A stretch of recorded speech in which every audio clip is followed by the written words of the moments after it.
Moi, je peux comprendre le sentiment anti-français qui se développe au Tchad et qui se développe dans une partie de l'Afrique vis-à-vis de la politique complètement erratique du gouvernement français. Parce que Emmanuel Macron n'a pas été le fossoyeur de la France-Afrique, ça a été son parfait continuateur. Il y a quelque chose qui est très choquant. Au-delà du fait que le fils d'un dictateur veuille assurer une continuité dynastique quasi monarchique, on peut le comprendre, on peut le concevoir, mais c'est le soutien de la France, le soutien d'Emmanuel Macron. Quand Emmanuel Macron se rend aux funérailles d'Idriss Déby, prononce un éloge funèbre absolument dithyrambique, et adoube le fils Déby, qui, rappelons-le, a fait un coup d'État. Moi, je trouve quand même assez extraordinaire que la France condamne le coup d'État en Birmanie, où elle n'a pas d'intérêt, et ne condamne pas le coup d'État au Tchad. Je veux dire, c'est un peu la défense des droits de l'homme à géométrie variable. Et donc, Macron a adoubé ce jeune homme-là, hein, ce Mahamat Idriss Déby Itno, et 4 jours plus tard, il y a des manifestations d'une ampleur jamais vue à N'Djamena. Ce Mahamat Idriss Déby Itno fait tirer sur la population, sur des manifestants désarmés, faisant 9 morts, des gamins qui avaient la vie devant eux, et Emmanuel Macron est responsable de ça.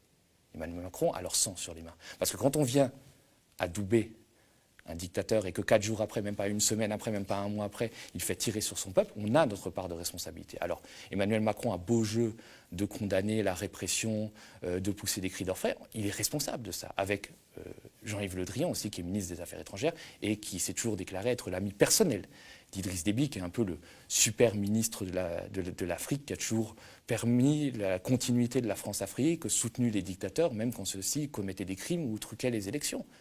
Donc moi j'ai honte pour mon pays.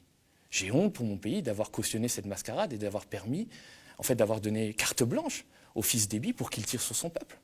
Et je pense qu'Emmanuel Macron et Jean-Yves Le Drian doivent rendre des comptes, parce que c'est proprement inacceptable. Tu penses que l'appui, quelque part, au régime du gouvernement français le rend responsable du coup de ce qui s'est passé, qu'ils se sont sentis les mains libres en fait? Bien sûr. Très vite, au moment de l'annonce du coup d'État, hein, le 20 avril, la France a pris acte du coup d'État, n'a pas condamné, n'a pas appelé au retour à l'ordre constitutionnel, comme par exemple il l'avait fait au Mali. Mais il y a une raison à tout ça, c'est qu'au Mali, le président qui avait été renversé, Ibrahim Boubacar Keïta, était soutenu par la France. Donc bien sûr qu'on a condamné le coup d'État. Alors qu'au Tchad, finalement, on a appuyé ce coup d'État. On a permis que le fils Déby arrive au pouvoir, on lui a donné carte blanche, donc ils se sont sentis les mains libres pour faire ce qu'ils ont toujours fait, à savoir tuer. Ils ont tiré à l'arme lourde, ils ont tué à la grenade. Tout ça n'est pas désincarné, ce sont des vies qui sont en jeu. Et moi, je peux comprendre le sentiment anti-français qui se développe au Tchad et qui se développe dans une partie de l'Afrique vis-à-vis de la politique complètement erratique du gouvernement français. Parce que Emmanuel Macron n'a pas été le fossoyeur de la France-Afrique, ça a été son parfait continuateur. Quand il vient en 2017 à Ouagadougou, il fait un discours fameux et il dit « Je suis d'une génération, on ne dit pas à l'Afrique ce qu'elle doit faire ». Et 4 ans plus tard, elle permet un coup d'État permettant une succession dynastique du père qui était déjà dictateur à un fils qui l'est encore plus. Moi, je trouve ça proprement scandaleux.